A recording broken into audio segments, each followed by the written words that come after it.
बासित अली ने बाबर आजम को लेकर एक बड़ा धमाका किया है। ये बासित भाई का ना है, बासित भाई महीने में ना एक आधी मर्तबा ना धमाका करते हैं, मतलब एक आधी मर्तबा वो अपनी तोप चलाते हैं, लेकिन करते बड़ा धमाका है।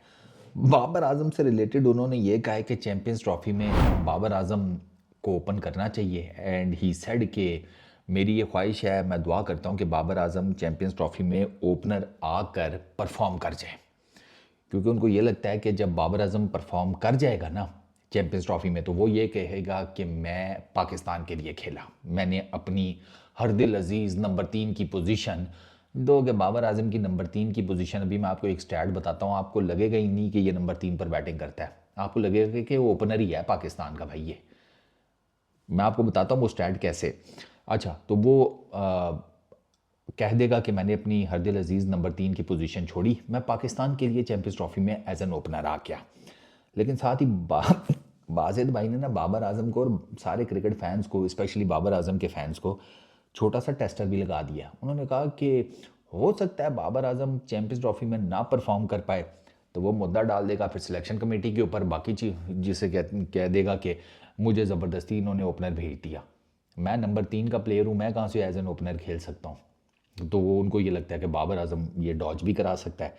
पहली चीज़ तो यह है कि मुझे नहीं लगता कि बाबर आजम, अगर ओपनर आप उसको खिलाते भी हैं चैंपियंस ट्रॉफी में, तो वो अगर फेल हो जाता है खुदा ना खास्ता, तो वो ये बात करेगा।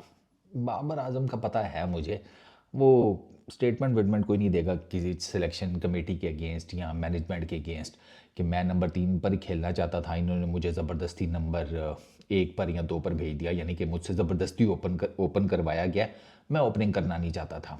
यानी कि साढ़े नाल जड़ा है ना पी बाय दा वाजा वजह, साढ़ा इससे कोई लेना देना नहीं है, ठीक है ना। मैं तो सर घर से सब्ज़ी लेने निकला था, मुझे क्या पता कि यहाँ पे कौन से 2 ग्रुप लड़ रहे थे, ये वो वाला चक्कर। लेकिन मैं आपको एक मज़ेदार बात बताता हूँ कि बाबर आजम ने ना 2 मैचेस में 2015 में ओपनिंग की भी है। वो 2 मैचेस को इतने खास बाबर आजम के लगे नहीं थे, दोनों इंग्लैंड के अगेंस्ट थे। एक में बाबर आजम ने को 3-4 स्कोर किया था और एक में को मेरा ख्याल है को 20-22। तो बाबर आजम की एज एन ओपनर कोई ख़ास एवरेज नहीं है। नंबर 3 के ऊपर 100 प्लस मैचेस हैं, 103 है कि 104 हैं, उसमें 5,000 के 5,500 को समथिंग रन हैं। बाबर आजम के बाई दी वे 6,000 रन भी होने वाले हैं ना।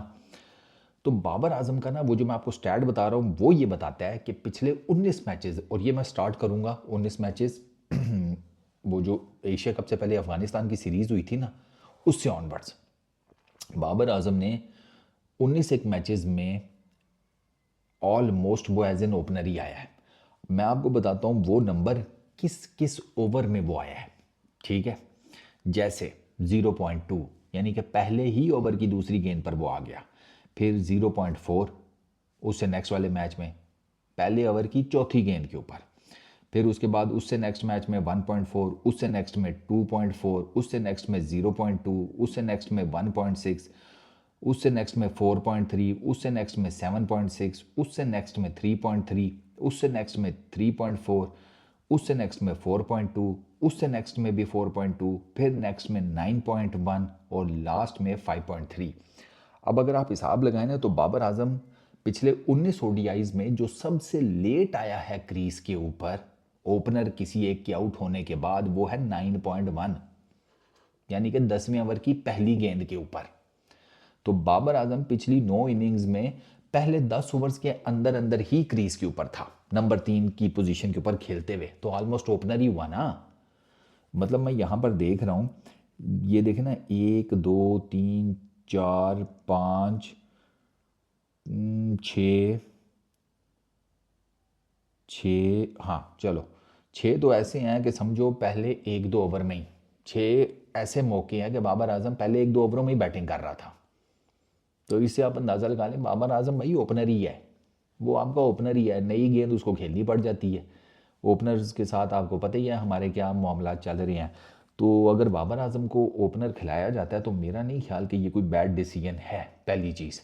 और अब वो अगर परफॉर्म करता है नहीं करता वो तो फिर अब जारी बात है, ग्राउंड की सिचुएशन, पिच, बाबर आजम की अपनी फॉर्म, ओपोनेंट अपोजिशन कौन सी है, इस पे बहुत ज़्यादा ये तो बहुत फैक्टर है ना। बाकी चीज़ें तो वो मल्टीपल फैक्टर्स हैं, उसमें आप जिस पे मर्जी बात कर लें।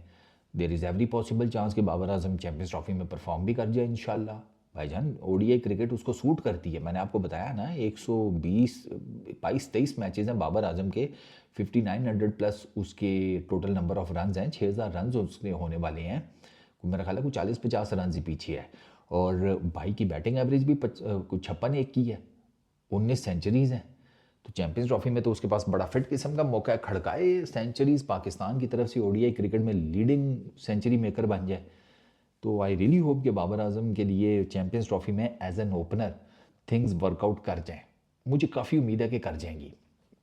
लोकल अपनी पिचेज़ हैं, ठीक है, बाबर आजम इन पिचेज़ के ऊपर खेला भी बहुत हुआ है, क्या लाहौर की, क्या पिंडी की, क्या कराची की। होम क्राउड का एडवांटेज, होम कंडीशंस का एडवांटेज। और बाबर आजम की अगर मैं देखूं ओडीआई क्रिकेट का हल्का फुल्का सा ज़रा तवाज़ुन के हिसाब से, रिसेंटली ऑस्ट्रेलिया की सीरीज़, फिर कम्स साउथ अफ्रीका की ओडीआई सीरीज़, 50 शिफ्टीज़ एंड ऑल दैट, तो बाबर आजम की फॉर्म भी बेहतर चल रही है। वो मतलब एक ऊपर की तरफ ओडीआई क्रिकेट में एटलीस्ट ग्राफ जाता हुआ नज़र आ रहा है। तो आई एम प्रीटी श्योर कि बाबर आजम कर जाएगा, उम्मीद तो है, बाकी अल्लाह मालिक है। इस वीडियो में इतनी, अपना बहुत ख्याल रखना, नेक्स्ट वीडियो में मुलाकात होगी, पीस आउट।